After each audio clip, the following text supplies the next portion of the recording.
se retrouve sur une vidéo derniers achats. Alors j'ai pas mal de choses à vous présenter. On va commencer avec un gros coffret Blu-ray. Je voulais vous faire une vidéo que sur celui-ci à la base, mais je me rends compte que je sais pas trop si je pourrais tenir une vidéo entière. Donc je vais vous le présenter en derniers achats. Il s'agit de l'intégrale des films Dragon Ball, Dragon Ball Z et Dragon Ball GT. Cette Blu-ray que j'ai payé pour 60 €. Donc j'ai vu sur internet que maintenant il était trouvable vers 52 €. Mais bon, c'est pas grave. Je l'ai acheté donc neuf et je l'attendais depuis longtemps, puisqu'il n'existait jusqu'à maintenant qu'en DVD, en deux coffrets DVD.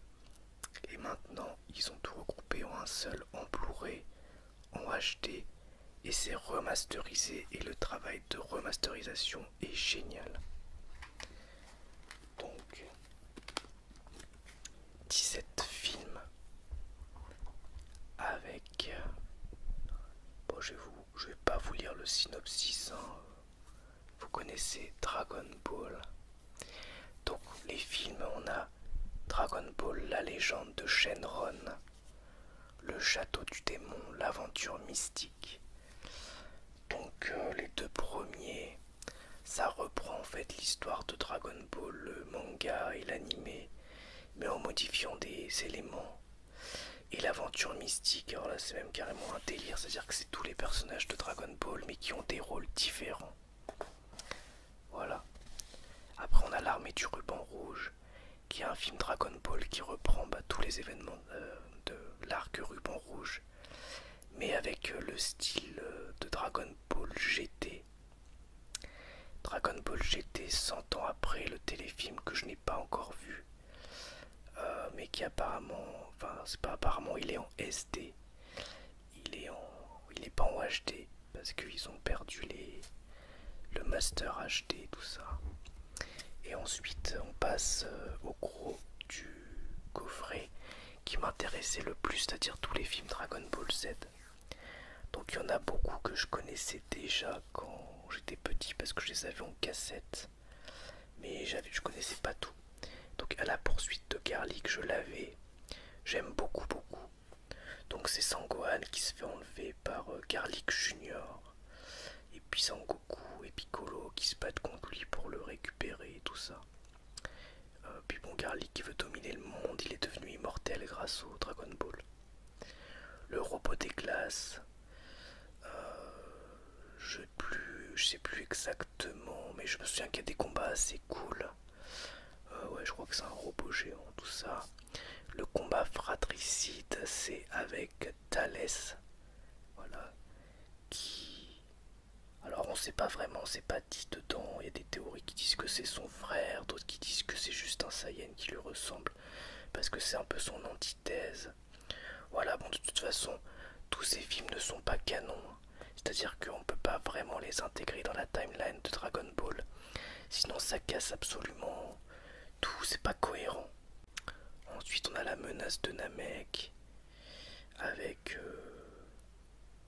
un empereur qui débarque sur Terre et tout ça, et puis qui veut prendre toute la puissance de la Terre. Voilà.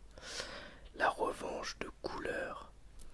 En fait, Cooler c'est le frère de Freezer, et ça c'est un de mes épisodes préférés. Et il vient se venger parce que tout simplement Freezer est mort, tout ça. Alors bon, dedans, il n'y a pas Vegeta, on sait pas trop pourquoi, il n'y a pas Trunks, bref. Voilà, dans la timeline et tout, il y a des trucs bizarres. 100 000 guerriers de métal, c'est Cooler qui revient. Il envahit Namek, mais c'est plein de couleurs et tout, en métal, avec une espèce de puce et tout. Enfin, ouais, c'est un gros délire de science-fiction dans l'univers de Dragon Ball Z. C'est assez cool et original. L'offensive des cyborgs, pas très intéressant, même s'il y a des combats sympas. C'est des cyborgs, hein, qui débarquent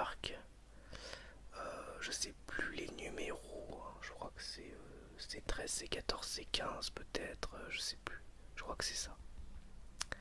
Broly le super guerrier, film absolument culte qui était pas un de mes préférés quand j'étais petit, qui est toujours un de mes préférés. Où il y a Broly et son père qui ont été qui ont atterri sur une planète suite à la destruction de la planète Vegeta, puis ils ont été exilés et donc ils se retrouvent à coloniser une planète et ils veulent se venger de Vegeta parce que son père les a exilés. Donc du coup il les fait venir sous prétexte d'ouvrir la planète, je crois, je sais plus exactement, à Vegeta, enfin bref. Et Broly en fait est un peu un guerrier ultra puissant. Et après il se vénère et il défonce tout le monde et c'est la catastrophe et personne n'arrive à le battre. Et ils se font massacrer et celui-là il est quand même assez violent parce que pendant 10 minutes Son Goku il s'en prend plein la tronche, il peut rien faire. Enfin bref, vraiment cool. Et à la fin, alors j'ai capté ça récemment via un commentaire YouTube. À la fin, donc Broly il meurt juste avec un énorme coup de poing que lui met Sangoku grâce à la puissance qu'il a engrangée de tous ses potes et tout ça. Mais je me disais, ouais, quand même, juste un coup de poing c'est chaud. Et en fait, il y a quelqu'un qui a mis dans un commentaire, je crois d'une vidéo du chef Otaku, que en fait le coup il est placé exactement à l'endroit où le poignard là a transpercé Broly quand il était bébé et que du coup ce serait un peu comme son talon d'Achille quoi si vous voulez. Donc j'ai trouvé que l'idée était géniale en fait mais j'étais complètement passé à côté. Les mercenaires de l'espace je ne le connaissais pas, j'ai beaucoup aimé avec Bojack. Après on a les deux plus mauvais pour moi, Rivaux dangereux qui est un retour de Broly, on sait pas trop pourquoi, on sait pas trop comment, c'est mal expliqué, c'est n'importe quoi, les combats sont pas très intéressants. Et Attaque Super Warriors avec Bio Broly, et là aussi c'est assez naze. Peut-être un cran en dessus de Rivaux dangereux, mais franchement, bof. Ouais, pas trop aimé. Euh, Rivaux dangereux, il a au moins le mérite d'avoir un plan très très beau. On voit Sangoten, Sangohan et Sangoku qui font un Kamehameha ensemble. Ça faisait un super beau poster que je devais avoir d'ailleurs dans ma chambre, je crois. Ou peut-être pas, je sais plus, mais je crois que ça me parle. Bref, Fusion et l'Attaque du Dragon, vous pouvez les trouver sur Netflix. C'était les deux ensemble, c'était les films. Je crois qu'en France, c'était les premiers films qui étaient sortis au cinéma. Fusion et l'Attaque du Dragon.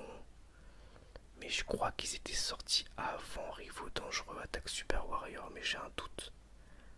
Peut-être pas. Enfin en France, hein, je parle, hein, pas au Japon. En tout cas, Rivaux dangereux, Attaque Super Warrior, je l'avais vu au cinéma avec mon père, qui m'avait emmené, qui avait dû rien comprendre, je pense, à ce qui se passait. Voilà. L'attaque du Fusion, donc c'est celui où ils se battent contre Janemba. Et il y a Vegeta et Sangoku qui fusionnent pour devenir Gogeta, voilà, il lui pète la gueule. L'attaque du dragon, c'est celui où il y a Tapion avec son épée et tout ça, le lien qu'il crée avec Trunks. Et à la fin, il y a Sangoku qui fait l'attaque du dragon, qui est une attaque qui sort de on ne sait où. Il explose le monstre et tout, enfin bref, trop classe. On a le père de Sangoku avec Bardock ou Bardock, enfin bon ça dépend des versions. Et c'est tout simplement sur la destruction de la planète Vegeta, pourquoi Sangoku a été envoyé sur Terre, un petit peu l'histoire de son père. Et c'est vraiment un de mes films préférés, Dragon Ball Z, il est génial. Et l'histoire de Trunks, pareil, il est incroyable. Celui-ci, je l'ai regardé hier soir et j'ai adoré avec toute l'ambiance post-apocalyptique. Où ici on a tout simplement Trunks qui se retrouve. Enfin, en fait, on suit Trunks du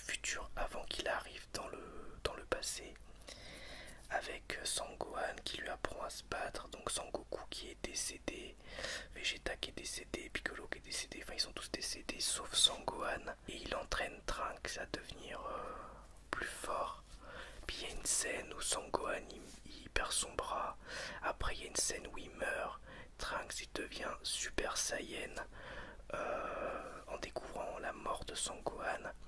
Malgré la puissance qu'il engrange, il se fait massacrer par les cyborgs parce qu'ils sont trop forts et il repart dans le passé. Bref, celui-là il est incroyable, j'adore. Donc cette Blu-ray, audio français 2.0, japonais 2.0, sous-titres français, son stéréo.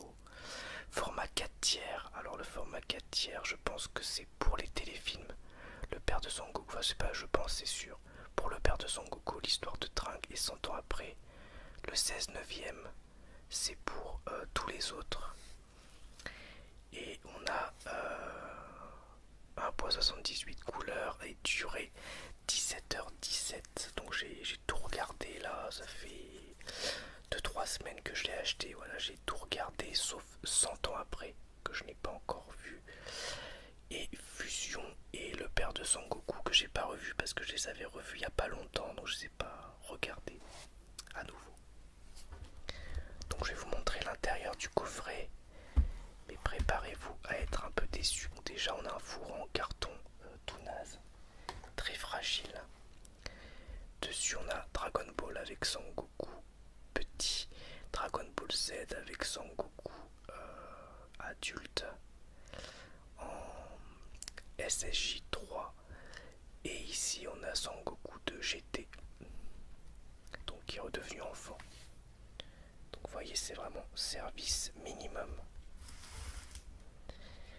Après on a quelques petites images, voilà, Gogeta ici, voilà, Broly, voilà, c'est cool. Topai Pai, Blu-ray 1, voilà, c'est vraiment très simple,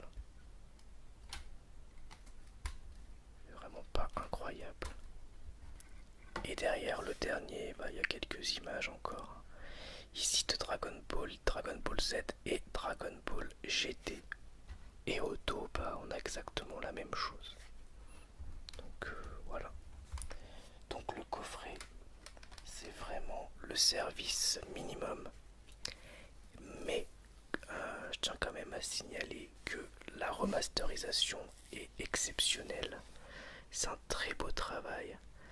Et que 17 heures de Dragon Ball, tout regroupé en un, pour 60 € à la sortie, en sachant que depuis il a déjà baissé, je trouve que c'est un prix raisonnable, donc je suis prêt à accepter le fait que le coffret est naze.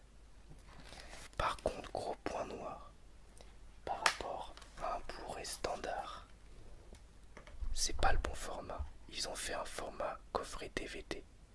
Ça par contre ça m'énerve, parce que dans la collection ça fait dégueulasse. Allez, on continue avec les Blu-ray, avec la liste de Schindler. Ça brille un peu, désolé. Voilà, je vais le mettre comme ça pour que ça brille pas trop.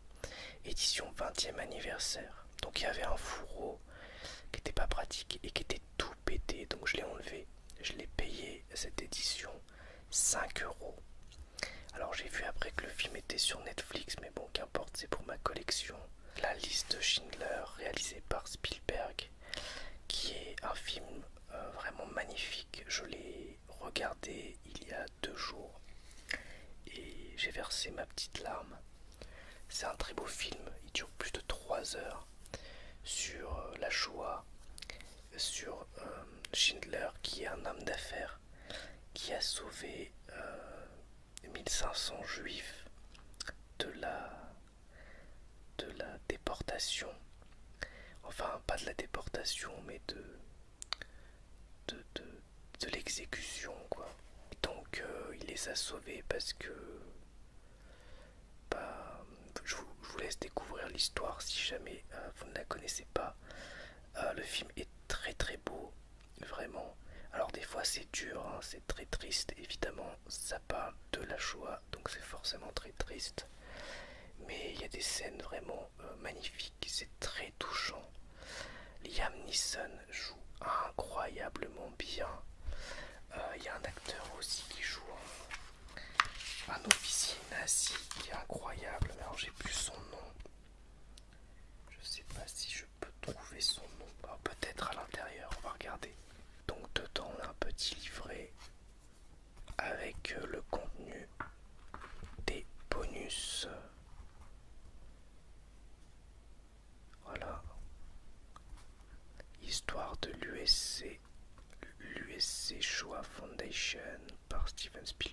que la voix de la liste. Ouais, voilà. Et puis on a un mot sur l'USC Shoah Foundation. Voilà. Pendant le tournage du film La liste de Schindler, Spielberg a rencontré des survivants de l'Holocauste qui avaient attendu toute leur vie pour raconter leur histoire. Je vais pas tout vous lire. Et c'est un digibook, donc à l'intérieur on a un petit livret avec des images du film.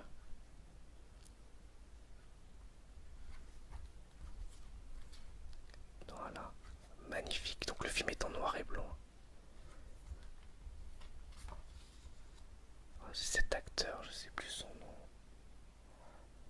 Je suis désolé pour lui, j'ai oublié son nom, mais il est incroyable dans le film aussi. Liam Neeson aussi, impeccable, vraiment très impressionnant. Voilà, donc on a le Blu-ray et des DVD bonus. Donc celui-ci je l'ai payé 5 € dans un magasin d'occasion.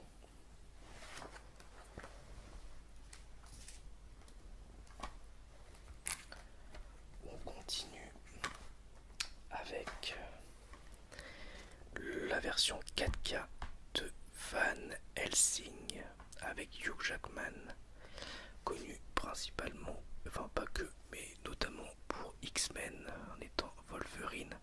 À cette époque-là, en tout cas, il était très connu pour ça, mais il a fait plein d'autres choses. Et Kate Beckinsale, qui à l'époque était connue surtout pour Underworld. Donc pourquoi je l'ai pris en 4K? Alors je voulais le revoir et j'ai vu que le 4K était très bon pour ce film, qui est un peu mon plaisir coupable absolu. Enfin, c'est un de mes films plaisir coupable, c'est-à-dire que je sais qu'il n'est pas incroyable, mais il est tellement généreux, il se passe tellement de trucs, l'univers est tellement cool que je suis prêt à lui pardonner beaucoup de défauts. Donc dedans on trouve notamment la créature de Frankenstein, des loups-garous, des vampires, avec Dracula. On trouve plein de trucs cool, voilà. Dans un univers un peu gothique, fun, beaucoup de scènes d'action. C'est réalisé par Stephen Sommers, qui est notamment le réalisateur de La Momie et plus tard des G.I. Joe. Et vraiment celui-là, il est vraiment cool. Et la version 4K est très réussie parce qu'ils ont vraiment appuyé sur les couleurs, les lumières, et il y a des scènes qui rendent vraiment très très bien. Le mal a-t-il enfin trouvé un adversaire à sa hauteur? Le légendaire chasseur de monstres Van Helsing est missionné par le Vatican pour se rendre en Transylvanie, une contrée lointaine et hostile où le puissant comte Dracula règne en maître absolu. Van Helsing va poursuivre sa lutte contre le mal, alliant ses forces à celles de la vaillante princesse Anna, déterminée à vaincre l'infâme vampire et à mettre un terme à la malédiction qui frappe sa famille depuis des générations. Seul petit reproche à l'édition, c'est qu'il y a 0 bonus, tout simplement parce qu'il n'y a pas de Blu-ray et donc il n'y a que le film. Un peu dommage, mais franchement pour 10 €, vraiment vraiment cool. Celui-là je l'ai pris sur Amazon. On continue avec les Blu-ray, avec Les Poings contre les murs, un film de prison incroyable que j'ai adoré, de David Mackenzie avec Jack O'Connell, Ben Mendelsohn et Rupert Friend. Vraiment très très bon film, donc c'est très violent, c'est assez sombre, il y a assez peu d'espoir et les rares moments d'espoir sont un petit peu brisés parce qu'on est un jeune très violent qui est mis dans une prison pour majeurs parce qu'il est trop violent pour une prison pour mineurs, et il se retrouve dans la même prison que son père qui est un caïd assez important de la prison quand même, et il fait face à ses accès de violence, enfin à lui-même, et du coup il se met en danger et dans le même temps il essaye de suivre un genre de thérapie pour enfin un groupe de parole pour canaliser sa violence. Mais à chaque fois que les choses avancent, ben, il fait face à des déconvenus dans la prison. Voilà, je vais pas vous en dire plus, mais c'est un très beau film, mais âme sensible s'abstenir parce qu'il y a des scènes quand même assez violentes.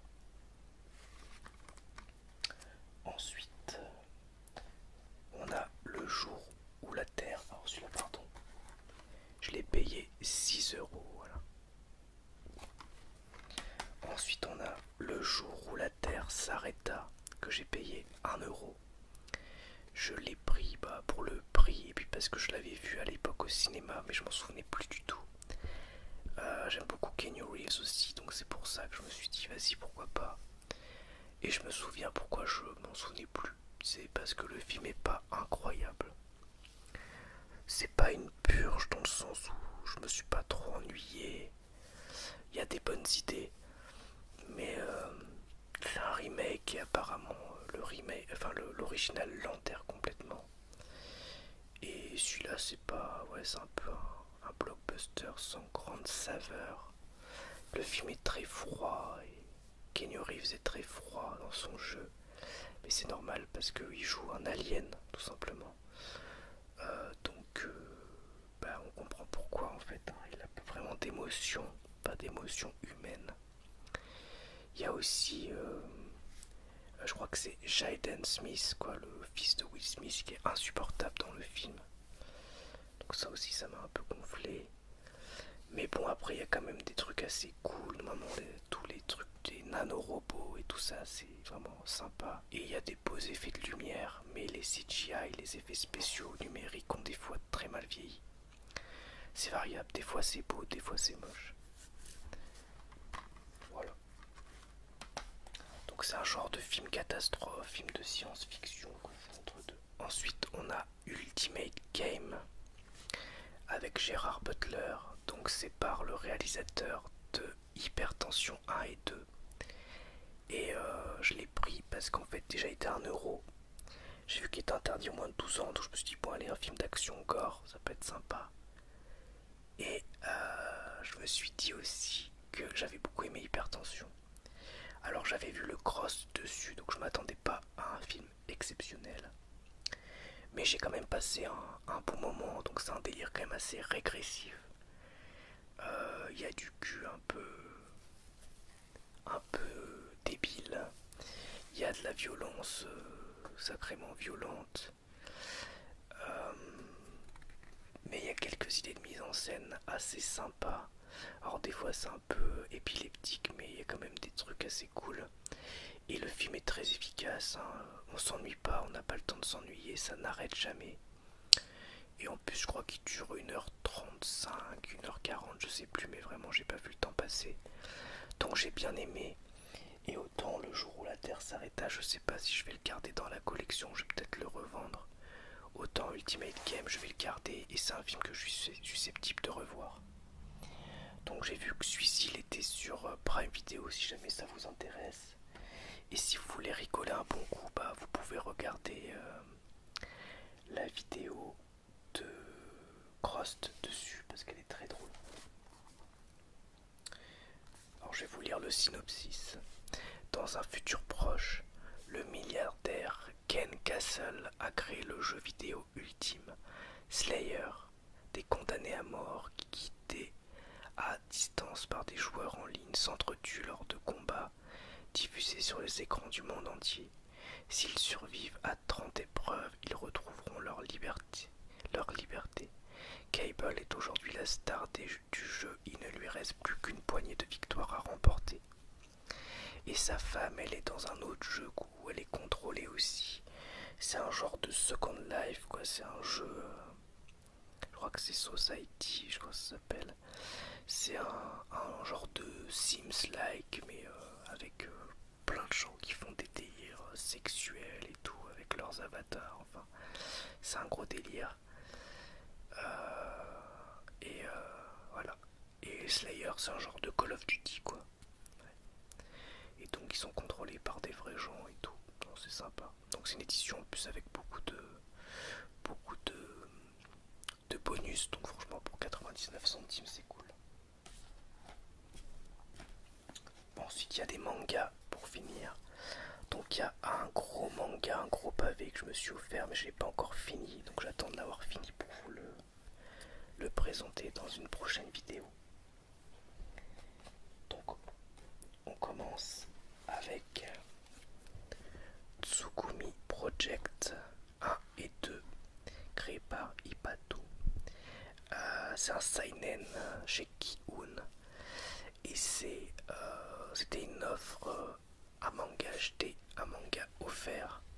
Je l'ai pris parce que déjà c'est du post-apo, j'ai vu qu'il y avait des bonnes notes et surtout pour l'instant il n'y avait que 3 volumes de sortie, donc je me suis dit que comme ça ce serait facile d'être à jour. Donc je vais vous lire le synopsis et vous montrer un petit peu des images. Léon, soldat d'élite d'une Europe militariste, est embarqué de force dans une expédition secrète. Dans un Japon en ruine, abandonné depuis plus de 200 ans, lui et ses compagnons d'infortune doivent récupérer une arme terrifiante. Son nom de code, Tsukumi. Tout ce qu'on sait d'elle, c'est que son potentiel de destruction est tel que le monde a préféré écraser l'archipel sous une pluie de bombes atomiques plutôt que de voir son développement mené à terme. Mais l'opération tourne court, l'avion s'écrase et Léon se retrouve seul dans la baie de Tokyo, affamé à bout de force, avec pour unique protection une combinaison anti-radiation. Il découvre vite que la métropole n'est pas aussi déserte que prévu. Sa course pour la survie commence. Lancez-vous dans une quête désespérée au cœur d'un Japon post-apocalyptique, avec son bestiaire d'une richesse incroyable, ses personnages charismatiques et ses décors extraordinaires. Tsukumi Project vous marquera au fer rouge. Alors j'ai beaucoup aimé, j'ai lu les 2 tomes. Je vais vous montrer un petit peu des dessins. Déjà on a des pages couleurs au début, ça brille un peu, désolé. Ils sont très jolis. Et après ce que j'ai beaucoup aimé, c'est que c'est vraiment du survival.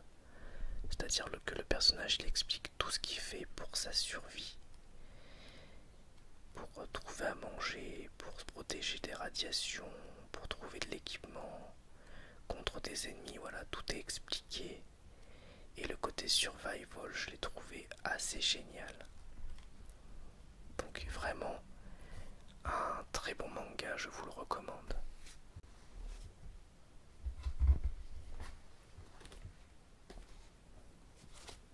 Et enfin, pour terminer, j'ai trouvé le Graal, la première édition de Hokuto no Ken, alias Ken le survivant. Les tomes 24, 25 et 26. Bon, malheureusement, le tome 26 a bien souffert. Mais celui-là, il coûtait que 99 centimes en magasin cash. Et du coup, les 2 autres coûtaient 3,99 €. Donc c'est un très bon prix parce que sur internet, ils étaient beaucoup plus chers. Je crois que celui-là, il doit être à 18 €, un truc comme ça. Et donc, c'est du post-apo aussi. Un shonen post-apo, mais très violent. Et génial. Moi, j'adore. Je suis très très fan. Donc, je suis à un tome de terminer. Avec Kenshiro qui a un charisme incroyable. Avec un mélange de kung-fu, de puissance ultime, de post-apocalyptique à la Mad Max. Plein de références cinématographiques, des personnages plus charismatiques les uns que les autres, des styles improbables, des colosses, bref, j'adore. Le feu infernal de l'obsession s'éteint. C'est un peu des traductions, un peu à la Zob, je crois. Prélude à la destruction. L'ombre du roi suprême. Et du coup il me manque que le tome 27, qui c'est le dernier tome de cette édition pour avoir l'intégralité de Hokuto no Ken en manga. Très très très content. Voilà donc pour cette vidéo derniers achats. J'espère que ça vous aura plu. et je vous dis à bientôt pour une nouvelle vidéo ASMR. Au revoir, merci à tous.